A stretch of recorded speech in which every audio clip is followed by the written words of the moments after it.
Bonjour, je suis Valérie Ficheux, coach holistique et voici mon index ABC.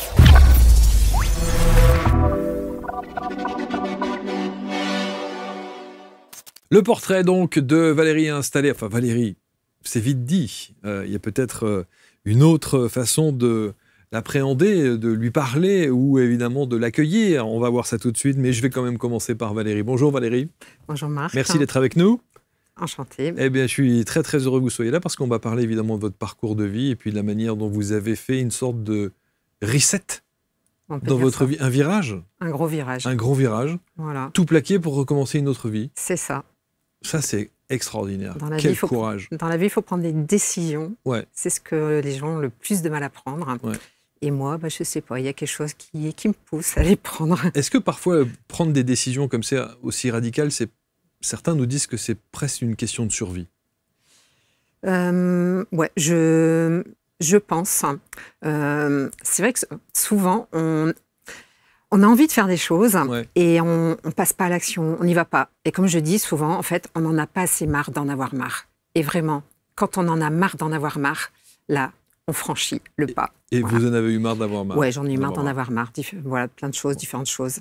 Et je l'ai fait. Alors Valérie, on dit Valérie parce qu'effectivement, on s'est posé la question, pour être très honnête, juste avant de prendre l'antenne, parce que vous avez un nom commercial, comme on dit, une entité commerciale qui est Miss Touareg. Et on va très vite comprendre pourquoi, évidemment, ce diminutif est là, en rapport avec le désert. Ben oui. Évidemment. Voilà. Parce que j'ai fait plusieurs voyages dans le désert, et petite professionnelle. Et puis quand je rentrais en France, j'ai mes amis qui me disaient « Alors Miss Touareg, comment ça va ?» Et puis c'était au moment où justement je restructurais un petit peu tout mon business. Et puis voilà, les premières pierres étaient lancées. Bon, que reste-t-il de la petite fille calme, éveillée, qui refuse de sauter la classe de CP pour rester avec ses copines, la bonne élève à l'adolescence? Vous étiez tout ça? Oui, voilà. Moi, petite fille, ça, j'ai bien rangé. Voilà. Donc, et pourtant, qu'est-ce qui s'est passé alors après? Après, c'est, je dirais surtout les décisions, les rencontres de la vie, en fait, vous emmènent sur des chemins. Et puis, des fois, on ne prend pas toujours les bonnes décisions, mais on ne sait pas, en fait. Quand on fait, on teste la vie, on joue avec la vie. Et des fois, on ne joue pas forcément très bien avec la vie. Et on arrive, en fait, à des moments où on arrive justement à des décisions un peu plus radicales à prendre. Et puis, comme dirait ma maman... tu as fait ta crise d'adolescence à 40 ans. Exactement. J'en ai refait une à 50, voilà. Et on va voir ça, évidemment, dans le détail. Alors, vous étiez infirmière. Oui, premier métier infirmière. Ensuite, dans le libéral. Oui, infirmière libérale, voilà. Parce que déjà, au bout de 2-3 ans, je voyais bien que j'avais déjà un peu de mal avec la hiérarchie. Ouais. Avec les ordres. Et puis, vous avez fait d'autres métiers aussi, la restauration, des tas de choses comme ça qui ont forgé, commercial, qui ont forgé évidemment la femme que vous êtes aujourd'hui. Ouais. Alors, est-ce que 40 ans, c'est le début de la première crise ou quoi? Oui, 40 ans, c'était la première crise. Voilà. Là, j'ai envoyé tout valdinguer. Voilà, on va dire mon restaurant, la vie de famille. J'ai traversé la France, j'ai fait des choses que... Les gens, ils aiment bien juger, ils vont vous dire que c'est pas bien, mais voilà, on juge pas pour les gens, c'est pas beau de juger. Donc voilà, j'ai suivi mon instinct. Quel était le problème existentiel que vous avez rencontré à cet âge-là alors? À 40 ans, c'était, on va dire, un ras-le-bol général de l'environnement dans lequel j'étais, voilà, professionnel, personnel. Et il fallait que ça change. Il fallait que ça change. Bon. De là à se dire, je vais être coach, Miss Touareg, je vais partir dans le désert, il y a quand même un monde. Ah oui, il s'est passé plusieurs années encore. J'imagine. Qu'est-ce qui vous conduit? Parce que quand on regarde votre fiche, évidemment, vous parlez bien sûr des neurosciences, vous parlez de la loi d'attraction, vous parlez de la géométrie sacrée, du langage de lumière, qu'on connaît si bien ici. Il y a cette dimension spirituelle chez vous. Elle est toujours là? Elle a toujours été là? Non. Ou est-ce que... Non. Jamais. Comment elle se manifeste alors? Moi, en fait, donc j'ai fait mon premier truc à 40. À 50, c'est là que j'ai démissionné du médical dans lequel j'étais en tant que commerciale. Et voilà, et là, je me suis dit, franchement, voilà, le salariat, c'est vraiment pas fait pour moi parce que je me cogne trop au mur et je fais souffrir ma hiérarchie. Donc, voilà. Donc là, je me dis, je vais aller, mais sur mon propre chemin, je vais revenir en tant qu'entrepreneur. Et voilà. Mais aucune idée de ce que j'allais faire. Aucune. Seule certitude, ne plus retourner en tant que salarié. Voilà. Ça a été mon leitmotiv, ne jamais retourner en tant que salarié. Et j'ai une valeur fondamentale qui est la liberté. Et voilà. Et moi, j'ai dit maintenant, je vais être libre. J'attendrai pas l'âge de la retraite pour être libre. Et puis, je ne sais pas pourquoi, je disais toujours... et puis, en fait, je travaillerai jusqu'à pas d'âge, le temps que je peux aider la vie des gens. Mais je n'avais encore aucune notion de ce que j'allais faire, ni du coaching, ni de quoi que ce soit. Sauf que ça se précise quand même, parce que vous considérez que votre vie est faite pour aider la vie des gens. Oui. Alors ça, c'est je pense qu'il y a l'infirmière en moi. Oui, aussi. Qui pousse, qui aide à ça. Je pense que j'ai beaucoup travaillé sur moi, justement, en tant que coach. Hein. Voilà, on ne peut pas travailler sur les autres, comme je dis toujours, si on n'a pas fait le travail sur soi avant. Et, voilà, et aujourd'hui, en fait, j'étais toujours un peu la sauveuse du monde. Voilà, je veux sauver la planète, je veux sauver la Terre, je veux sauver les gens, je veux plein de choses et tout. Et moi, aujourd'hui, là-dessus, voilà, je me suis calmée. Je me suis calmée. Ouais. Et voilà, et j'ai bien avancé. Aujourd'hui, je me positionne, en fait, effectivement, j'aide les gens, mais dans la paix. Non plus la guerrière. Moi, avant, j'étais Jeanne d'Arc qui voulait changer le monde. Je voulais, voilà. Et en fait, tout ça, c'est pas bien, en fait. Donc, aujourd'hui... Pourtant, c'est noble. Ouais, c'est noble, mais on va dire avec la sagesse, avec l'humilité, plus avec l'amour et la paix, plutôt qu'avec les armes de guerre, en fait. Voilà. Et aujourd'hui, j'ai compris ça depuis pas très longtemps. Et voilà, pour ça, j'ai fait quelque chose qu'on parlera, pour justement, en fait, essayer de ramener, en fait, cette paix dans le monde, qui est hyper importante. Alors, cette dimension spirituelle dont on parlait, elle arrive quand dans votre vie, alors ? Voilà. Elle arrive quand j'ai démissionné, je ne sais pas ce que j'allais faire. Bon, voilà, je me suis retrouvée à faire une marque de maroquinerie, écrire un premier livre, écrire un deuxième livre, etc., ouvrir un concept store, mais toujours un petit peu, je dirais, dans le dur, dans la matérialité, dans la troisième dimension, etc. Et puis chaque fois, je me faisais un peu rectifier. Voilà, j'ai fait des formations sur la loi d'attraction, puis je voyais bien que la loi d'attraction, ça ne marche pas comme ça, en fait. Et en fait, c'est de là qu'après, j'ai essayé de comprendre. Voilà. Et j'ai pris une coach, que je ne savais même pas que c'était une coach énergéticienne. C'est vraiment le hasard, parce qu'à ce moment-là, j'étais plus en phase marketing. Et de là, voilà, il y a eu des problèmes de santé dans mon premier cercle. Voilà, ma casquette d'infirmière, elle se réveille. Voilà, elle veut essayer de comprendre. Quand le corps médical dit c'est pas possible de guérir, etc. et tout, moi je dis mais non, mais voilà, il doit y exister des solutions. Et puis justement, ma coach, elle me dit mais oui Valérie, il y a des solutions. Voilà, donc j'ai tiré en fait toutes ces ficelles et voilà, et c'est comme ça qu'en fait j'ai commencé à mettre un pied en fait dans le monde de la spiritualité, comprendre vraiment qui on est, comment on fonctionne. Comment notre corps fonctionne. Et on va dire que l'infirmière, elle a voulu essayer de soigner autrement aussi. Voilà. Donc c'est là que sont arrivés un petit peu justement les outils thérapeutiques, énergétiques, pour avancer sur ce chemin.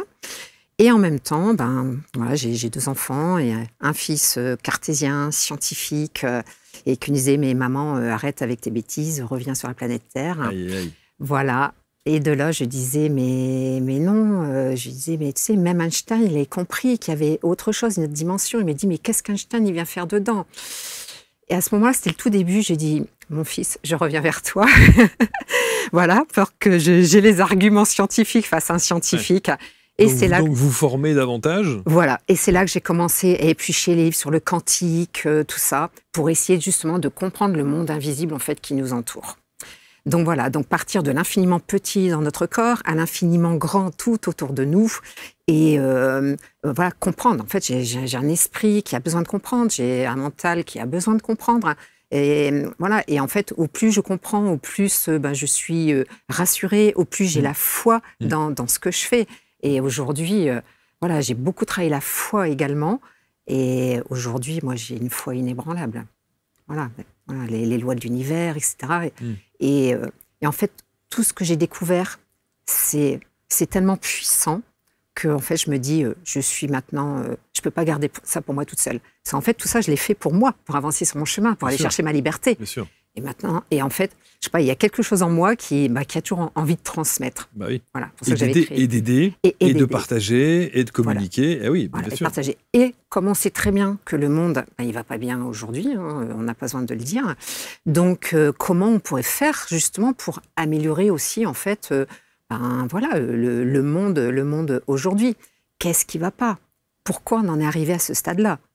Voilà. Et en fait, tout ça, c'est super intéressant en fait, à décortiquer. La question qu'on a envie de vous poser tout de suite, c'est est-ce que justement, d'abord, le premier concerné à essayer de convaincre quelque part, ou d'aider, ou d'accompagner, c'est votre fils? Oui. Est-ce que la situation a évolué dans son ouverture d'esprit? Ben oui, parce que justement, au départ, c'était non, non, non, non, non, non. Moi, je distille mes petites graines. Lui aussi, il a eu ses embûches. Hein. Donc voilà, il a fait son doctorat, etc., du matériel de travail, enfin bref.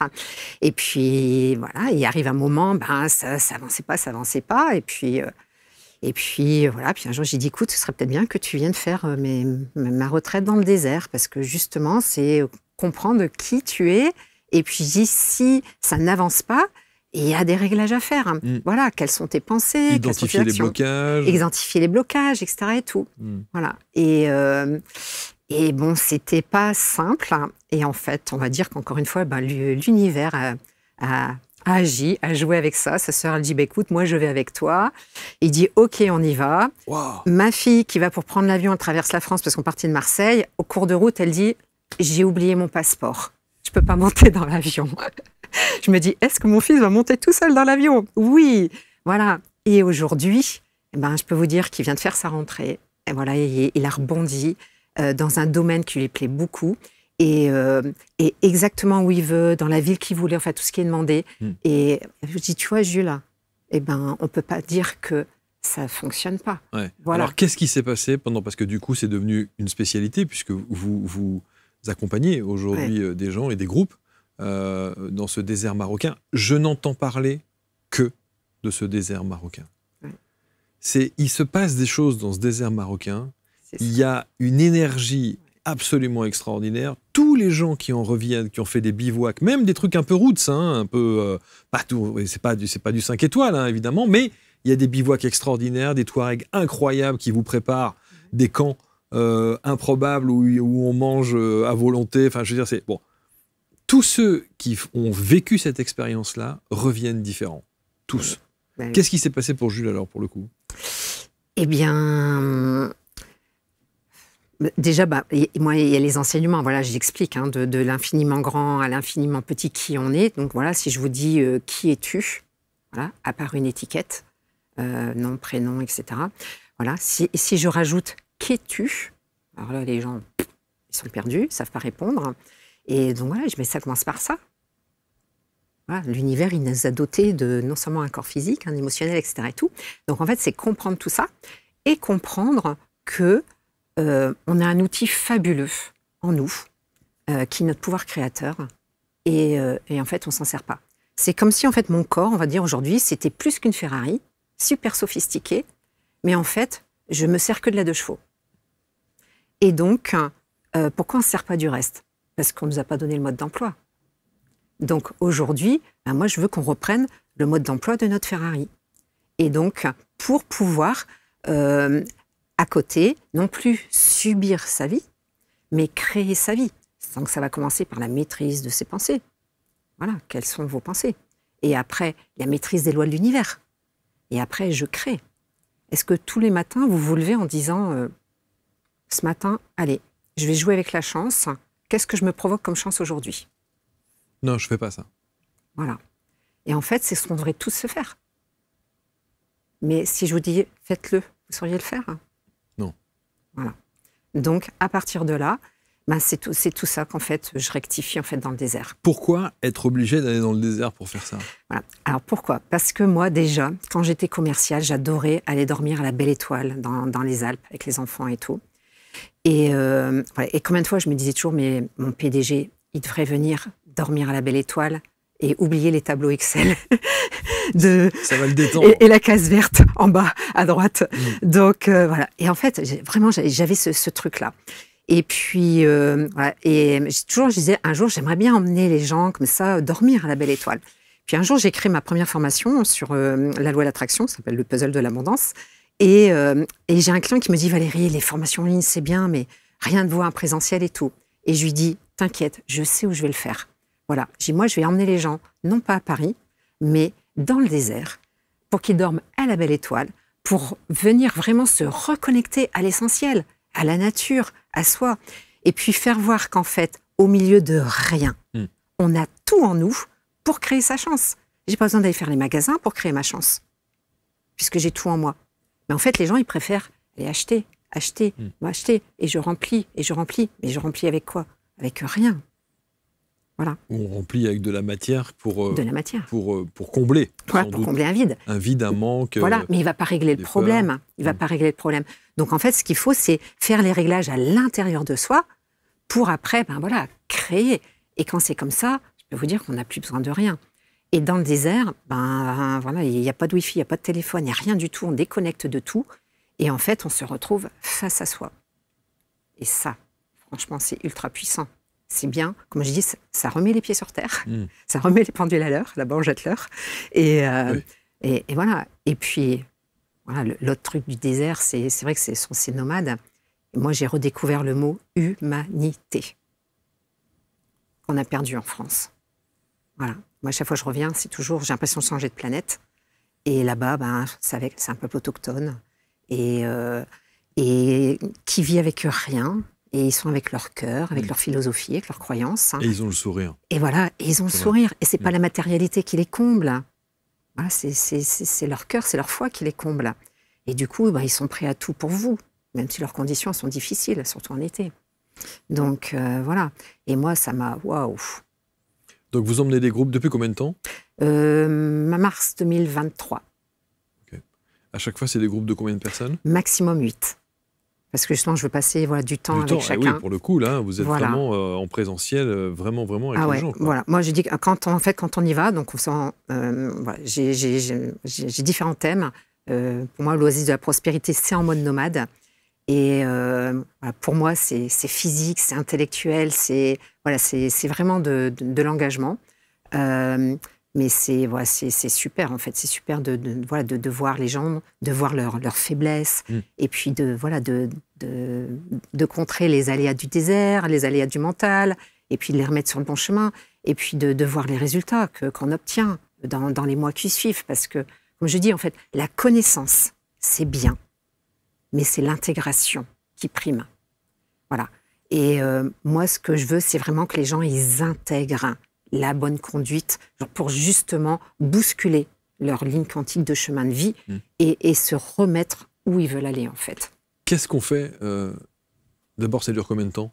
Alors, ça dure en moyenne 5 jours. 5 jours. Mais qu'est-ce qu'on fait pendant 5 jours? Alors, donc le matin, il y a des petits rituels, des petites routines du matin. Et après, moi, je les fais marcher. Voilà, on va déjà sortir de la zone de confort. Donc, on va aller marcher dans le désert. Minimum 6 km, 7 km, 8 km. Donc, ça dépend aussi un petit peu du groupe. Voilà. Puis, j'ai des groupes qui ont marché sous 35 degrés, dans la tempête. Voilà, il s'est passé plein de choses. Puis, grâce à mes outils énergétiques, justement, j'arrive à canaliser, en fait, le corps physique aussi des gens, etc. Et puis, voilà, et c'est se dépasser. Voilà, moi, j'ai vu des gens qui voulaient arrêter. Et puis, je lui dis, mais non, voilà. Je me rappellerai toujours, j'avais une dame qui était un peu en surpoids, elle faisait 35, elle n'en pouvait plus.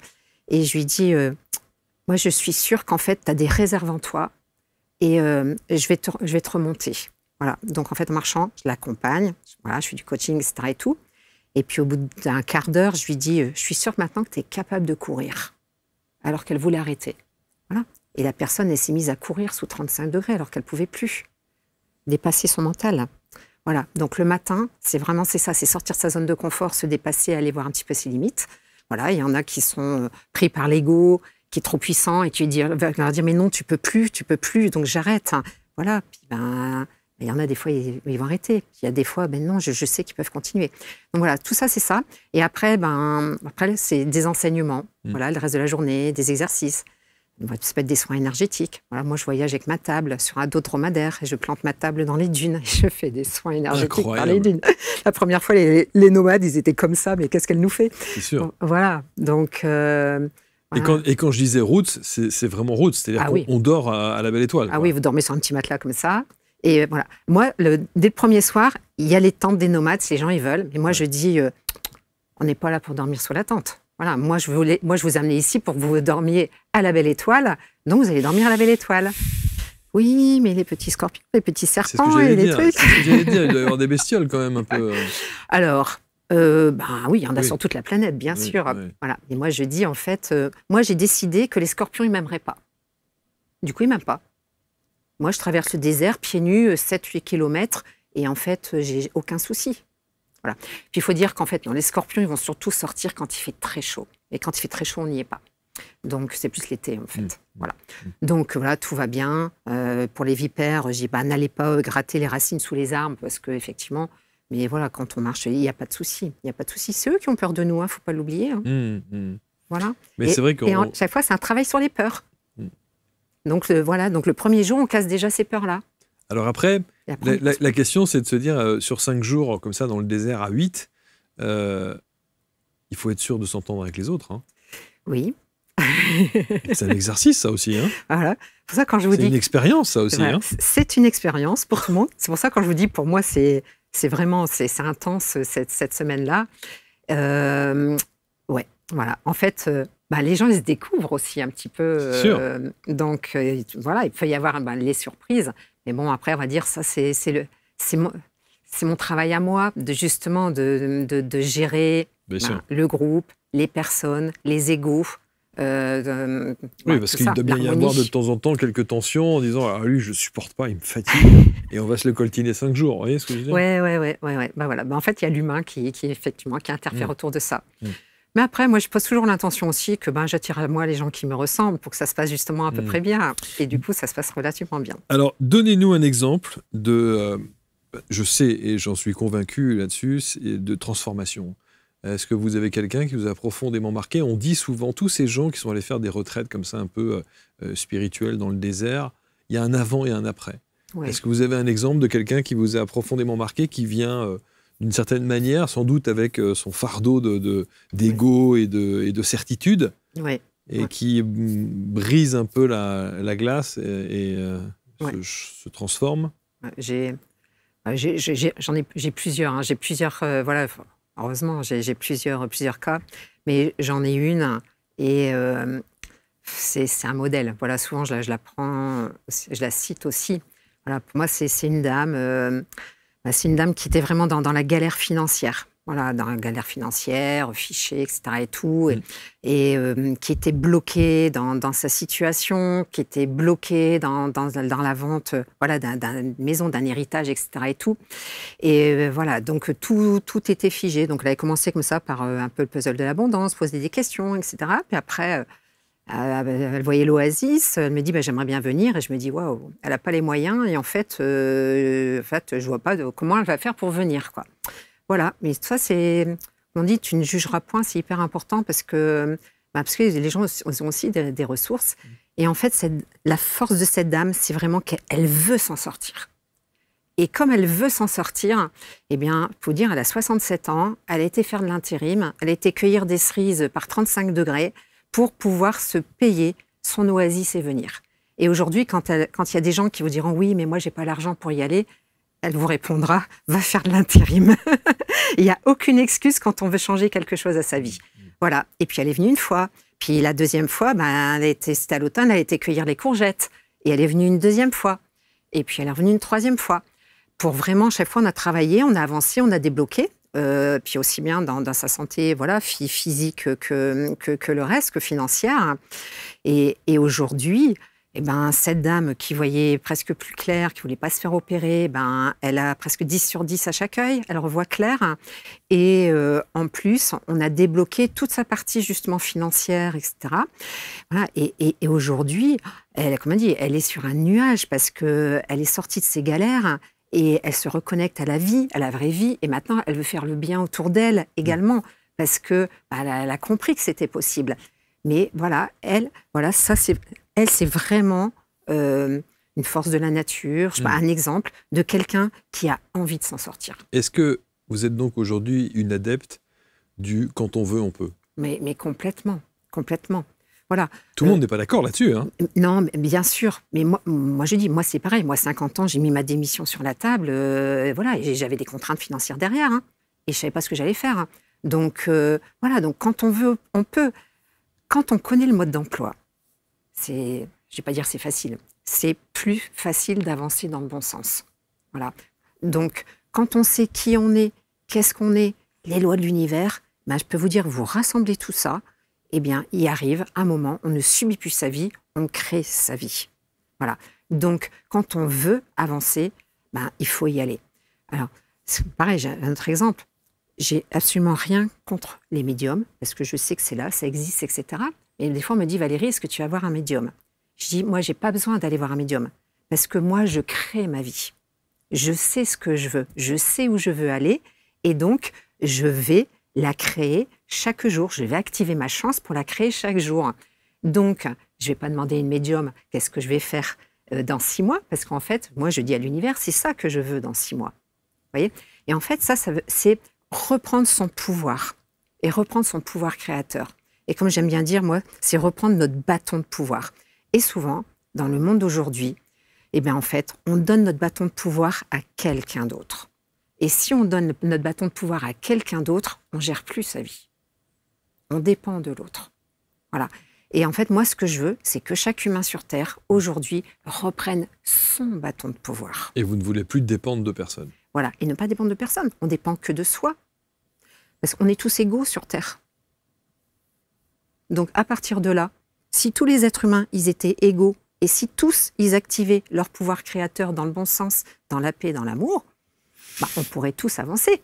Et bien. Est-ce que ça n'est pas une vision un peu utopique? Voilà, c'est toujours ce qu'on dit. Est-ce que c'est pas le monde des bisounours? Est-ce que c'est pas utopique, etc. On peut se poser la question, évidemment. Bien sûr. Mais c'est très noble et très légitime de votre part de vouloir, en tout cas d'avoir cette vision de la vie et du monde de cette manière-là. C'est beau. Voilà. Non, c'est pas utopique. Et non, c'est pas un monde de bisounours. Voilà. Il suffit juste de savoir qui êtes-vous, qu'êtes-vous. Et je peux vous dire qu'il y a des choses qu'après, vous allez faire attention à vos pensées, à tout. Et vous allez donner plus, je dirais, d'amour autour de vous. C'est ce qui manque. Les gens, ils n'osent pas exprimer l'amour, ils n'osent pas exprimer leur amour. Voilà, parce que ça ne se dit pas, parce qu'il faut être pudique, parce que tout dépend de l'environnement dans lequel on a été élevé. Et aujourd'hui, ben, si chacun donnait de l'amour à son voisin, au lieu d'être dans le jugement, rien que ça pourrait changer les choses. Voilà. Ce qu'il faut surtout, c'est dégonfler les égos. Combien de sessions vous faites dans le désert par an? Alors, au départ, j'en faisais 2 par an. Et maintenant, je suis passée à 1 par mois dans la saison. C'est-à-dire quand il ne fait pas trop chaud, donc entre octobre et avril-mai. 1 par mois? Ouais. Ah ouais. Voilà. Mais en fait, j'en ai plusieurs. J'ai une en mode nomade. Voilà. Puis il y a des gens qui ne peuvent pas, c'est compliqué. Du coup, j'en fais en mode sédentaire au bivouac. Et puis voilà, et puis j'ai mon oasis du cœur, c'est pour aller chercher l'origine du mal qui a dit, de nos problématiques, de nos maladies. Voilà, et là je travaille en binôme avec une autre thérapeute.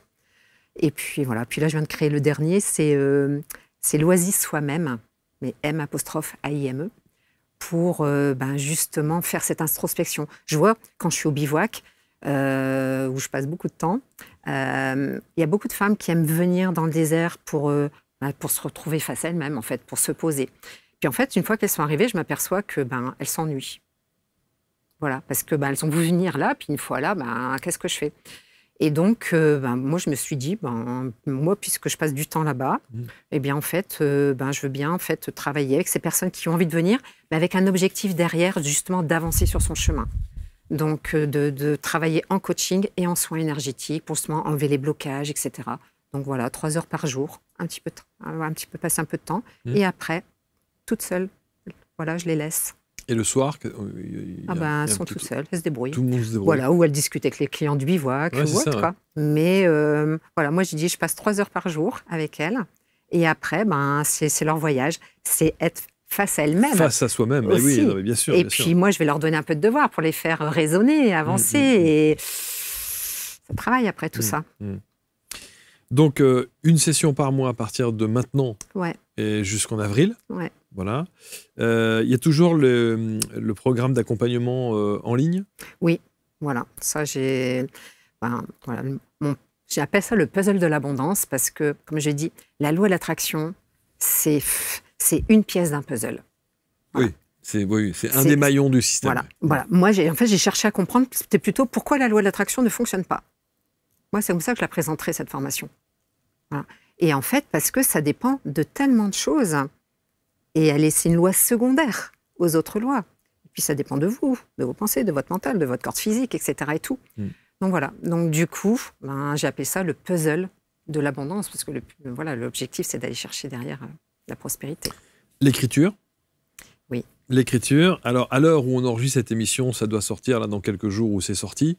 Voilà. Il y a évidemment ce nouveau livre qui... Alors, le titre est quand même assez évocateur. « Je suis la chance », voilà, qui est là. « Je suis la chance », le manifeste de la liberté pour oser le changement et comprendre, reprendre confiance en soi et découvrir sa mission de vie. Alors ça, c'est sans doute l'accroche existentielle de l'humanité. Ah, voilà. En fait, moi, ce livre, c'est mon 3e livre. Voilà, je ne suis pas écrivain. Voilà. Par contre, j'aime transmettre. Donc, mon premier livre, fait la moitié du chemin, c'était pour décoder le charabia du web marketing. Quand je suis tombée dedans, je ne comprenais rien. Hop. Le 2e, c'était reconversion, oser sa reconversion, avec des interviews d'autres entrepreneurs qui ont réussi.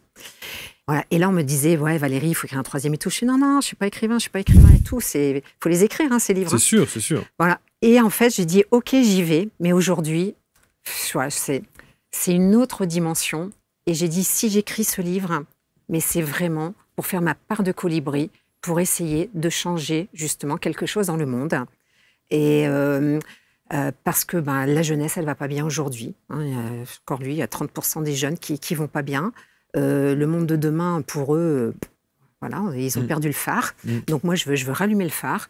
Et en fait, je vais expliquer à tout le monde justement qui on est en fait. Voilà, comment on fonctionne dans cet univers. Et voilà, puis c'est mes clients qui me disaient aussi, mais Valérie, voilà, je parle autour de moi, j'aimerais bien justement que les gens y comprennent qu'est-ce qu'on est, qui on est, le monde qui nous entoure et tout, mais on a du mal à faire comprendre aux gens et tout. Et donc, voilà, et souvent on dit, ça va un peu au frontal et tout, et ça sert à rien.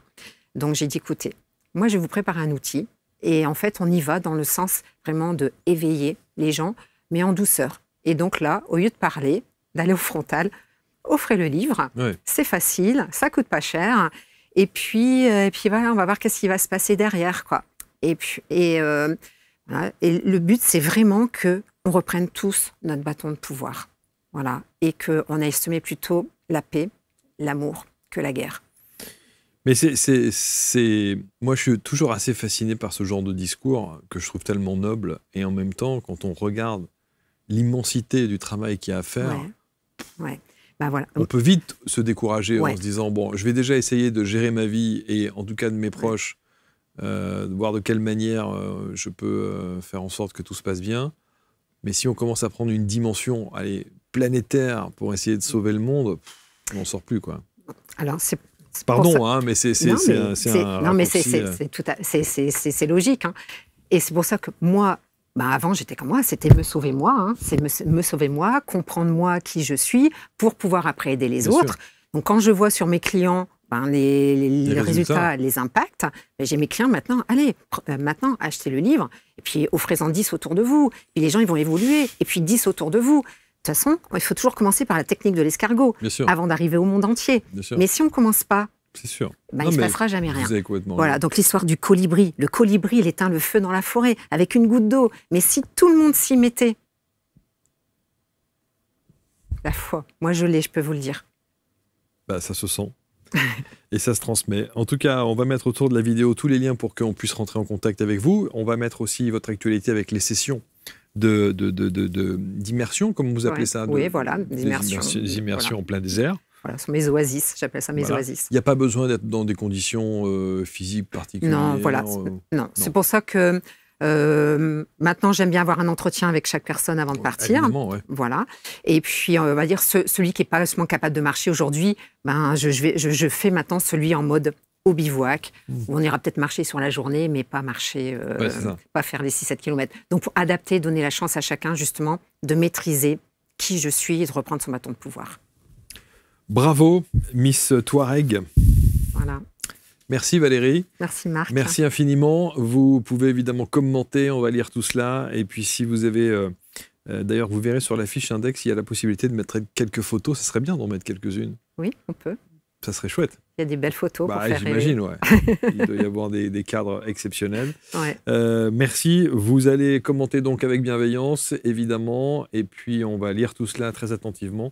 Et si vous avez la chance de suivre Valérie en bivouac dans le désert marocain, autant vous dire que, à mon avis, il y aura un avant et un après. C'est obligé. C'est obligé. Ouais, j'en suis convaincu. Tous ceux qui l'ont fait m'ont dit la même chose. Ouais. Merci beaucoup. Merci Marc. Prenez soin de vous. On se retrouve très vite pour un prochain Portrait Index. Merci à tous.